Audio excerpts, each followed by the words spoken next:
নমস্কার দর্শকগণ, আজকে আমরা চলে এসেছি কিষানগঞ্জ ডিস্ট্রিক্টের গিলাবাড়িতে। এখানে আমরা দেখছি সন্ত রামপালজি মহারাজের সৎসঙ্গ হচ্ছে। এখানে আমরা দেখতে পাচ্ছি আরও যে সন্ত রামপালজি মহারাজের শিষ্যরা সন্ত রামপালজি মহারাজের লিখিত পুস্তকের স্টল লাগিয়েছে। তো আমরা ভিতরে প্রবেশ করব এবং জেনে নেব যে এখানে সন্ত রামপালজি মহারাজের সৎসঙ্গে কি বলছেন।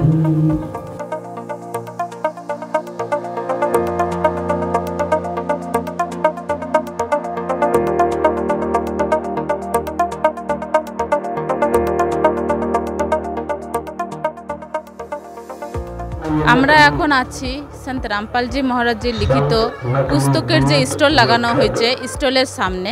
তো এখানে সেবাদাররা আছেন, তো জেনে নেব তাদের কাছ থেকে যে এই পুস্তকে কি লেখা আছে। নমস্কার, আপনার নাম? বিজয় দাস। আচ্ছা, আমরা এখানে দেখছি সন্ত রামপালজি মহারাজের সৎসঙ্গ হচ্ছে এবং স্টলও লাগানো হয়েছে। স্টলে অনেক রকম বই দেখতে পাচ্ছি। তো এই বইয়ের মূল্য কত? 20 টাকা মাত্র। ওটা আছে জিনেকি রাহা, এর মূল্য 20 টাকা দাম আছে। এই আধ্যাত্মিক তত্ত্বজ্ঞান আছে এর মধ্যে। যেমন আপনি বলেন আধ্যাত্মিক তত্ত্বজ্ঞান, তো এই বইয়ের মধ্যে কি লেখা আছে? এই বইয়ের মধ্যে লেখা আছে ব্রহ্মা বিষ্ণু মহেশ্বরের মাতা পিতাকে, সেরাবালি স্বামীর নাম কি, আমাদের কোন প্রভুর সাথে জন্ম মৃত্যু হতে হয়, তীর্থ ব্রত তর্পণ করলে সাধ্য লাভ হয় কি গীতা অনুসারে। এইসব এই 13টা প্রশ্ন আছে এর মধ্যে, এগুলো উত্তর পাবেন এর মধ্যে। সন্ত রামপালজি মহারাজজি নিজের সৎসঙ্গে কি বলেন, উদ্দেশ্য কি সন্ত রামপালজি মহারাজজির? সৎসঙ্গে বলতেছে ইনার আধ্যাত্মিক তত্ত্বজ্ঞান, সদ্ভক্তি এবং শাস্ত্র অনুকূলে ভক্তি বাতায়। আমরা দেখছি যে এই সমাজে অনেক রকম ধর্মগুরু আছে। সে সব ধর্মগুরুর মধ্যে সন্ত রামপালজি মহারাজজিকে আপনি কেমনভাবে বেছে নিয়েছেন? সন্ত মহাজি ইনি শাস্ত্র অনুকূলে ভক্তি বাতায়, সব শাস্ত্র খুলে খুলে বাতায়। আর বাকি অন্য ধর্মগুরুগুলা মন মানি ভক্তি করতে বলে। আর আমাদের গুরুজি শাস্ত্র অনুকূলে ভক্তি করতে বলে। যেরকম 18 পুরাণ হইল, 4 বেদ, 6 শাস্ত্র, 18 পুরাণ, 11 উপন্যাস, এগুলো খুলে খুলে বাতায়। নমস্কার, সৎ সাহেব। আপনার নাম? সন্তোষ দাস। যেমন কি আমরা অনেকক্ষণ থেকে দেখছি যে আপনি এখানে ঝান্ডা নিয়ে দাঁড়িয়ে আছেন, তো এখানে আপনি কেন দাঁড়িয়ে আছেন? এখানে আমি এই জন্য দাঁড়িয়ে আছি যে জগৎগুরু তত্ত্বদর্শী সন্ত রামপালজি মহারাজের বিশাল সৎসঙ্গর প্রোগ্রাম করা হয়েছে। তো ভগতজন যারা আসবেন তাদের জুতার দেখভাল করার জন্য আমি এখানে দাঁড়িয়ে রয়েছি। যেরকম আপনি জগৎগুরু তত্ত্বদর্শী বললেন, তো এই তত্ত্বদর্শীর মানে কি? তত্ত্বদর্শী সন্তের মানে হলো এটাই, যেরকম গীতা, বেদ, পুরাণ, টোটাল জ্ঞানগুলি উনি বেদ পুরাণ থেকে দেখিয়ে দিবেন। এক একটা অক্ষরের মতলব মানে কি আছে ওটা বুঝিয়ে দিবেন। তার জন্যই ওনাকে তত্ত্বদর্শী সন্ত বলা হয়েছে।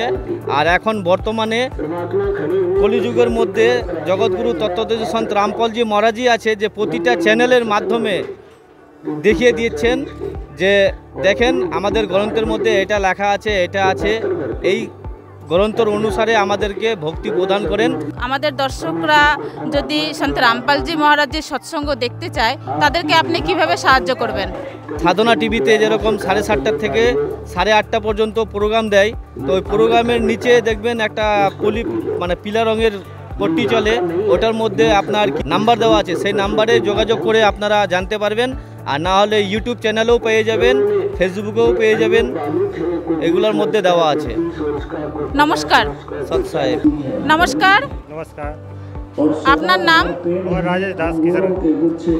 আমরা এখানে দেখছি অনেকক্ষণ থেকে আপনি জল ভরে ভরে দিচ্ছেন সবাইকে, তো আপনি এখানে কেন দিচ্ছেন জল ভরে ভরে? এই সন্ত রামপালজি মহারাজ 1 দিবসীয় সৎসঙ্গ আয়োজন রাখা গেল, তার জন্য চায় জলের ব্যবস্থা করা গেল। ভক্তের জন্য গরমি দেখে জল, ঠান্ডা জল আছে, চায় রাম আছে, তাই জন্য সন্ত রামপালজি মহারাজের জল দেওয়া হলো। নমস্কার। নমস্কার।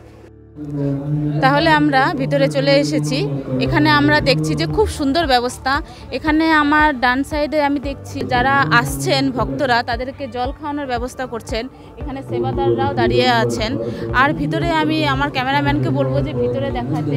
ভিতরে এত সুন্দর ব্যবস্থা। এখানে ভগত যারা আসছেন তাদেরকে মহিলাদের জন্য বসার ব্যবস্থা আলাদা এবং পুরুষদের জন্য বসার ব্যবস্থা আলাদা।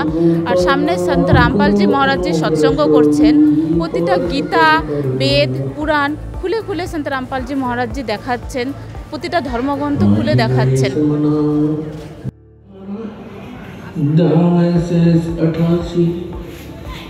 उत्तरे जल पारा कट है इनकी फांसी 33 कोटि अनारा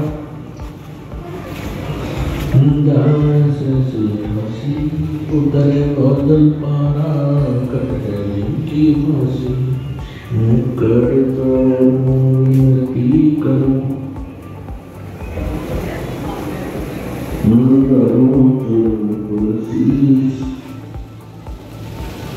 गुरुजी राम देवानंद जी महाराज ने दियो नाम की कोटि कोटि सजदा करूं कोटि कोटि। নমস্কার, নমস্কার, আপনার নাম? আমার নাম অনিল দাস। সন্ত রামপালজি মহারাজের মুখ্য উদ্দেশ্য কি? সন্ত রামপালজি মহারাজজির মুখ্য উদ্দেশ্য হচ্ছে যেমন দহেজ মুক্ত বিবাহ আর জায়গায় জায়গায় এই যে জ্ঞান প্রচার হচ্ছে, এটা তত্ত্বজ্ঞান একটা এমন জিনিস যে শাস্ত্রের মধ্যে আজ পর্যন্ত আমরা যেটা জানি না সেটা উনি মানে হাতে নাতে দেখাই দিচ্ছেন যে আমাদের শাস্ত্র বলে কি। তার মেন উদ্দেশ্য হচ্ছে এই জ্ঞানের আলো এই সংসারকে পৌঁছায় দেওয়া। তারপরে ওনার আরেকটা বিশেষ এখন একটা মুহিম চলছে যেটাকে বলছে অন্নপূর্ণা মুহিম।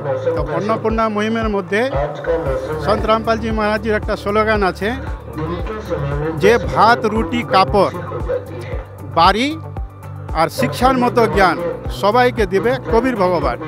মানে যতগুলো অসহায় সংসার আছে এই জগতে যেও কাউ খিদায় থাকতে না পারে, যে কেউ খিদায় না থাকে, খিদায় জাগবে অবশ্যই কিন্তু খিদায় থাকবে না। আর এরকম গরিব দুঃখী মানুষের যে বাচ্চা কাচ্চা আজকে অসহায় হয়ে পড়ে আছে সেগুলোকে জ্ঞানও উনি ফ্রিতে দেয় এবং ঘর বাড়িও বানায় দেয়। এটা মেন মুখ্য উদ্দেশ্য ওনার। আর বিশেষ করে হচ্ছে যে ওনার যে জ্ঞান, এই তত্ত্বজ্ঞান যে কবির সাহেবের চলা পন্থ এটা, সেটাকে এখনও পর্যন্ত উনি বাজিয়ে রেখেছে। আর জ্ঞানটাই হচ্ছে ওনার মেন যে তত্ত্বজ্ঞান। তত্ত্বজ্ঞানের মধ্যে আসে যে সমাজ सुधार आत्म उद्धार यहाँ और तत्व ज्ञान सो होए और दूसरे के ज्ञान धन पर जो रहे आश्रित वो दुगुना निर्धन और अज्ञानी होए। তো বিশেষ করে এই ব্যাপারটা হচ্ছে ওনার, কেন যে উনি হিন্দিতে এগুলো দোহা বাণী বলেছেন। তো অপরের জ্ঞানে আজকে আমরা আশ্রিত হয়ে আছি আর অপরের ধনের সম্পত্তির উপরে আমাদের মানে ফোকাসটা আছে।